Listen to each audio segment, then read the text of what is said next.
Greetings, people of Earth. Welcome back. My name is Jax, and today we're talking about disconnecting. This is something that I've definitely talked about before, but I am on social media quite a lot, and part of it is because it's what I do. Part of it is because I'm, a 20-something who is obsessed with social media and the celebrity drama, the political drama, the economic stuff. I watch the news a little too much. I take in a lot of what is going on around the world. And some people's opinion is that that is a good thing. I'm an informed citizen. I know what's going on in my country. I know what's going on in the United States. I know what's going on in my, home country of the UK. I know what's going on across the world in various conflict zones and things like that. I'm very well up to date. My degree in university was in anthropology, which is all about human culture and society. And I can tell you the demographic breakdown of France. I can talk about the geopolitical implications of the Nord Stream pipeline in Germany. I can talk about a lot of garbage that nobody actually cares about, but people do care about this stuff.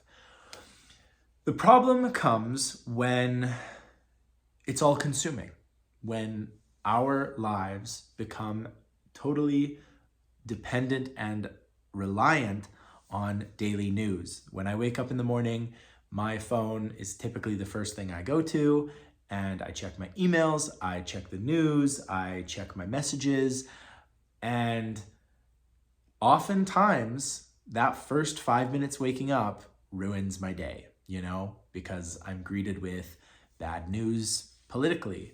I'm greeted with emails of all kinds of things I've got to deal with and see and respond to.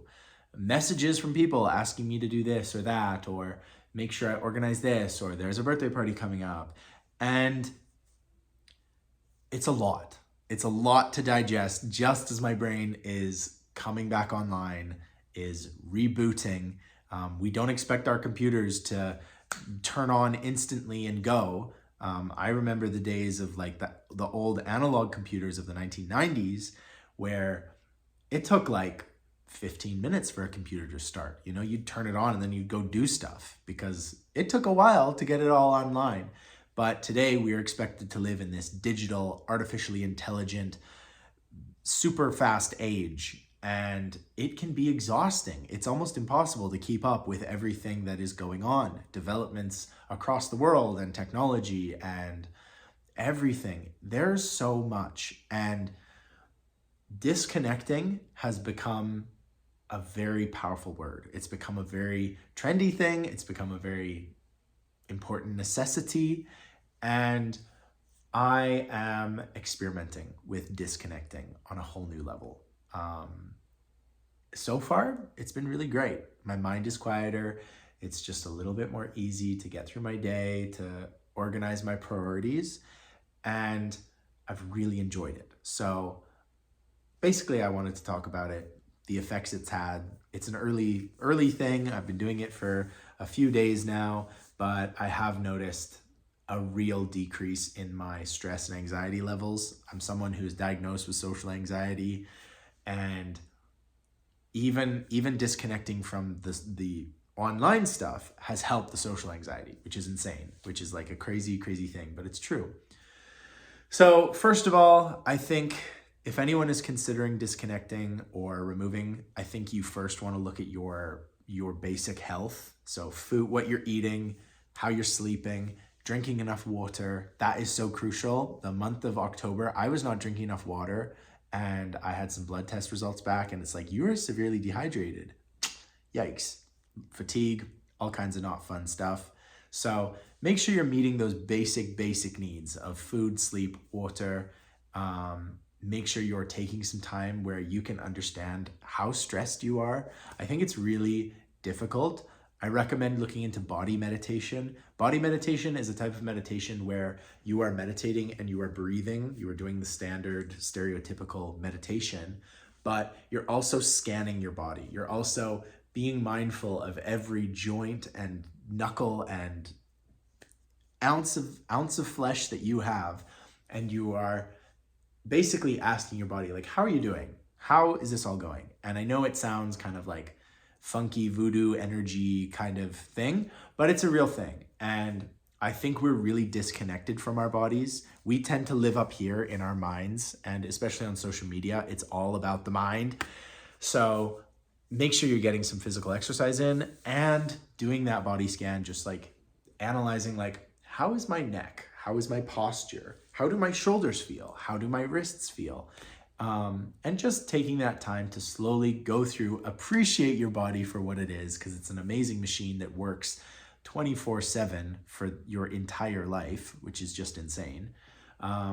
So that's the first thing about disconnecting, I will say, is just analyze the body, analyze what's going on exactly. It's really underrated, but it's very, very important.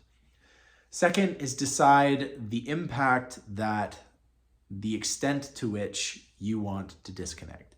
So if Instagram and TikTok have just a profound negative impact on you, how can you disconnect? Maybe you could do it in a really simple way where you're not getting rid of the apps, but you're muting people that really frustrate you. You are blocking just things that you don't want to see that, isn't helpful to your stress levels. Maybe you can curate your For You page or your TikTok algorithm or your Instagram discovery page. Maybe you can curate them into something that makes you laugh, makes you feel good. I had a really stressful day yesterday and I watched this video and it was so funny. It was this grandma putting Mentos into a Pepsi bottle. Oh my God, did it ever make my day? It was so fun. She clearly did it as like a funny laugh thing, but man, she knocked it out of the park. And seriously, I watched it at like 8 o'clock in the evening and it turned my whole day around. It made me laugh. My sides hurt by the end of it. So can you curate these social media things? Can you curate your life in a way that helps you disconnect without really disconnecting? Because that can be a first step. You don't have to cut cold turkey. You might have to, but maybe you can curate your field of vision to be productive or enjoyable or a nice little disconnect from your working life, whatever it might be. The next is cold turkey. The next is just stopping or limiting your access to whatever you need to disconnect from, whether it's a toxic family member, whether it is Instagram, whether it is, a difficult situation at work. It is just finding ways to avoid those interactions, avoid those things that make you feel stressed, anxious, angry, upset, unregulated, whatever it might be, just getting it away from you, even for a few days, weeks, months, whatever it might be, a few seconds, it's really impactful and it changes your relationship with these things, because a lot of these things, especially social media apps, have been designed by marketing geniuses and psychology geniuses that know how your mind works. Our minds only work in a few different distinct ways. And these psychological experts, same with the marketing men, if you've ever seen Mad Men for advertising, these people use incredibly invasive techniques in order to get you to keep scrolling, keep watching, keep interacting, keep spending money. So really ask yourself, is this benefiting my mental health? Is this benefiting what I'm doing with my life? And if it's not, it is totally fine to get rid of it.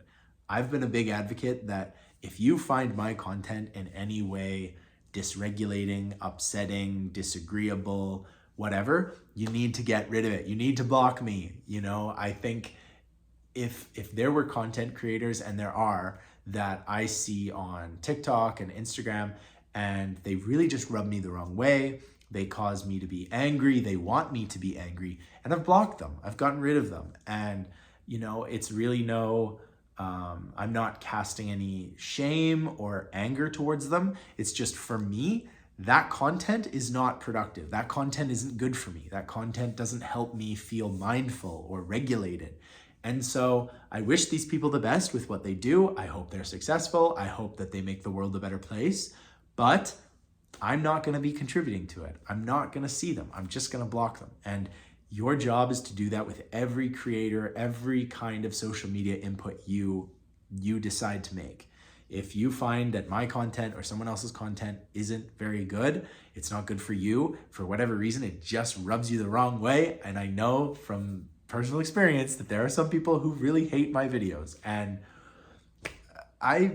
it's a fact of life. It's impossible to please everyone, and it's just not going to happen. And so I always just advocate, like, just block me, just get rid of me. If my content or if something I said in a TikTok really makes you so angry that you have to post a hateful comment, just block me. Like, just get rid of me. I won't be offended. I get that. Social media is all about finding your community, finding your space, and deciding what to do with it. So your job is to disconnect from the things that don't make you feel good, that impact you in a negative way. You got to get rid of them. You got to block them. You got to restrict them. Whatever it takes to protect your mental health, protect who you are, you got to do. And I know this sounds very sort of safe space kind of vibes, but it's just a fact of life, you know? If you knew that there was a band of tigers living in the valley next to you, you might think about moving from that valley and moving somewhere else.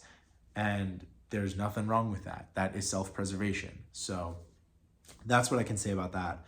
The final piece of advice for disconnecting is, if it's possible, like, it's currently like -1 million here in Alberta, but here in Canada, but you can get outside. You can get, I think they call it touching grass, is when you go outside, you connect with nature, you connect with the environment, and oh my gosh, is that ever beneficial? Is it ever nice to get out of the space that causes stress and anxiety and just realize that, you know, the trees and the breeze and the birds, they're gonna exist whether you post on Twitter or not. They're gonna live their lives and grow old and die just like everything else. And you really realize that social media has become this like almost physical location that we feel ourselves getting drawn to.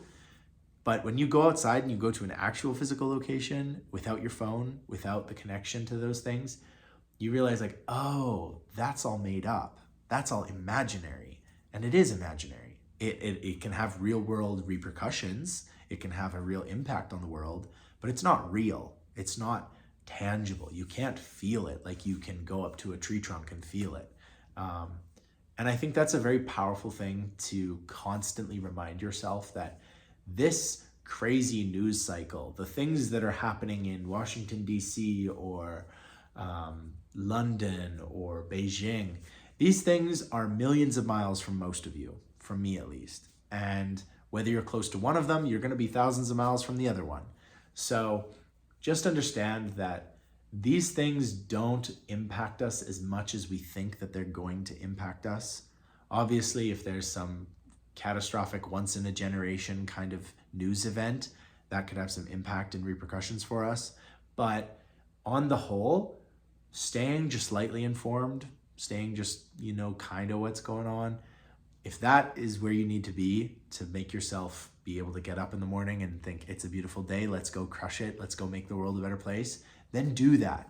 I really object to this idea that you have to be hyper informed and understand the nuances of the geopolitical situation in the South China Sea. No, you do not. Honestly, people will tell you in your daily life. I've gotten to the point where I can go to the gym and talk with some of the older guys at the gym, and they tell me everything I need to know about what's going on. My family tells me what I need to know what's going on. You don't actually have to exist in this hyper neurotic focus on news and social media and all of that kind of stuff, because everyone else is obsessed with it. So save yourself the stress and let them worry about it. You know, you can always advocate for them to disconnect a little bit, but on the whole, most people want to stay connected. They want to stay in this high stress kind of environment. And if you really feel like you can't do that, like that's what I felt like I can't do that anymore, I'm not going to. I get to choose how connected I am.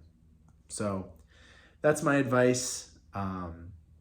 Eat right, exercise, drink water, sleep, focus on what you want, decide what your relationship with these connections are.